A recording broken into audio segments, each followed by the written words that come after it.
और इस मार्ग के बनने से भोपाल के साथ साथ विदिशा को भी एक बड़ा बाजार मिलेगा, विदिशा को विकास की सुविधाओं संभावनाएं बढ़ेंगी।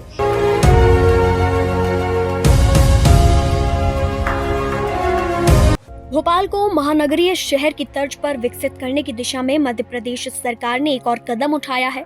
मुख्यमंत्री डॉक्टर मोहन यादव की अध्यक्षता में आज मंत्रालय में हुई कैबिनेट बैठक में भोपाल विदिशा मार्ग को 2 लेन से 4 लेन करने के प्रस्ताव को मंजूरी दे दी गई है।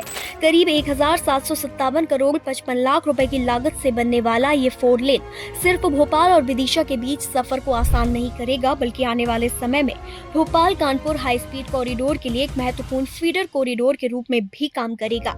दरअसल भोपाल लगातार महानगरीय क्षेत्र के रूप में विस्तार कर रहा है। शहर की सीमाएं बढ़ रही हैं, आसपास के इलाकों में आबादी और व्यावसायिक गतिविधियां भी देखी जा रही है। इसी के साथ सड़कों पर यातायात का दबाव भी लगातार ज्यादा हो रहा है। ऐसे में सरकार अब भविष्य की जरूरतों को ध्यान में रखते हुए भोपाल और आसपास के शहरों के बीच कनेक्टिविटी को मजबूत करने पर जोर दे रही है। इसी कड़ी में मौजूदा लंबे भोपाल विदिशा 2 लेन मार्ग को अब पैव्ड शोल्डर के साथ 4 लेन किया जाएगा। इस परियोजना को हाइब्रिड एन्युटी मॉडल यानी HAM के तहत विकसित किया जाएगा।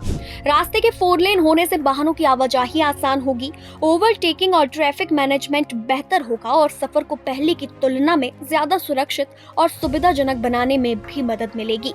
दरअसल इस मार्ग को 4 लेन करने की जरूरत इसीलिए भी महसूस की गई क्योंकि वर्तमान में इस सड़क पर यातायात का दबाव निर्धारित मानक से ज्यादा हो चुका है। इसके अलावा आने वाले वर्षों में भोपाल महानगरीय क्षेत्र का और विस्तार होने की संभावना है। नए आवासीय क्षेत्र विकसित होंगे, व्यापार और उद्योग से जुड़ी गतिविधियां बढ़ेंगी और भोपाल से आसपास के शहरों की आवाजाही भी बढ़ेगी। ऐसे में सरकार का मानना है कि अभी से रास्ते के नेटवर्क को मजबूत करना भविष्य की ट्रैफिक जरूरतों को पूरा करने के लिए जरूरी है। कैबिनेट बैठक में भोपाल बाईपास टोल परियोजना को लेकर भी फैसला लिया गया। सरकार ने लोक निर्माण विभाग को 19 जुलाई 2026 से 31 दिसंबर 2031 तक भोपाल बाईपास टोल परियोजना से टोल संग्रह के लिए अधिकृत किया है। इस टोल से प्राप्त राशि का इस्तेमाल सड़कों के उन्नयन, रखरखाव और नए निर्माण कार्यों में किया जाएगा। यानी रास्ते से मिलने वाले राजस्व को दोबारा रास्ते के नेटवर्क को मजबूत करने में ही लगाया जाएगा। भोपाल को मेट्रोपॉलिटन बनाने के लिए मेट्रोपॉलिटन की तर्ज पर इसको विकसित करना है। उसमें जो सराउंडिंग्स है, आसपास के हमारे बड़े शहर है, उनको किस तरह से जोड़ा जाए, भोपाल से किस तरह उनको सुविधाओं में और शामिल किया जाए, तो बड़ा एक मील का पत्थर साबित होगा।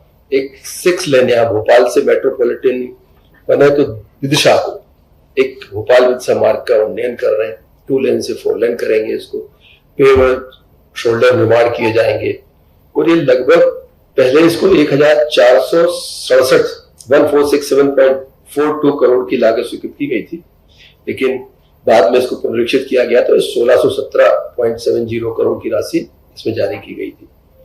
और ग्रामीण क्षेत्रों में कृषि भूमि के लिए जारी नवीन मल्टीप्लिकेशन फैक्टर की लागत में 140 करोड़ की और वृद्धि हुई है।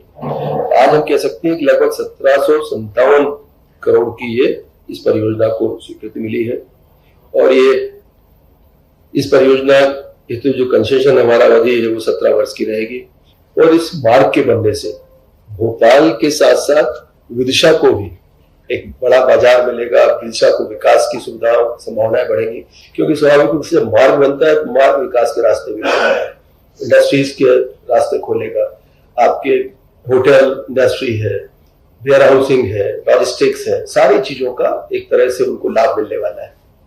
एक चीज और भोपाल शहर के हिसाब से हमारा बाईपास जो भोपाल बाईपास 4 लेन BOT टोल वाली परियोजना का जो था उसमें पिछले 2 वर्षों में 145.87 करोड़ रुपए टोल एकत्रित किया गया और ये लगभग 77 करोड़ रुपए प्रतिवर्ष के हिसाब से ये टोल वसूला जाता है।